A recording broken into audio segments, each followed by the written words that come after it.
Il primo punto del quesito da chiarire sui crolli dei due cornicioni che hanno provocato anche il cedimento del ponteggio che circondava due lati del Palazzo Liberty di Viale della Vittoria di Agrigento è quello di indicare interventi da porre in essere per evitare ulteriori crolli.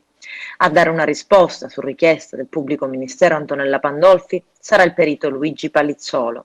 La richiesta, come annunciato nei giorni scorsi dal procuratore Luigi Patronaggio, è di procedere in via di assoluta urgenza.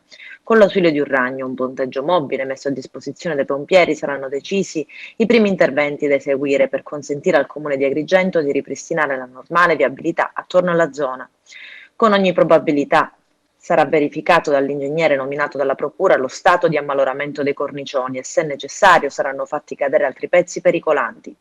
L'operazione in particolare è stata già eseguita dai Vigili del Fuoco. Questa fase sarà celere. Il secondo nodo da sciogliere va al cuore dell'inchiesta penale, che dovrà accertare eventuali responsabilità. Viene chiesto al perito, alla luce dell'esame della documentazione, di indicare eventuali condotte di omesso tempestivo intervento da parte dei proprietari e o negligenza, imprudenza o imperizia nell'esecuzione dei lavori in atto da parte del progettista e direttore dei lavori, nonché dei responsabili della ditta esecutrice, nonché di interventi edilizi che abbiano in passato riguardato l'immobile.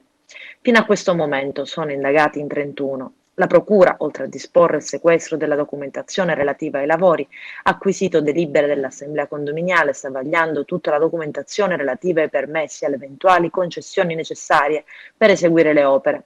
Intanto però l'obiettivo è quello di riaprire il tratto di strada del Viale della Vittoria che è stato chiuso.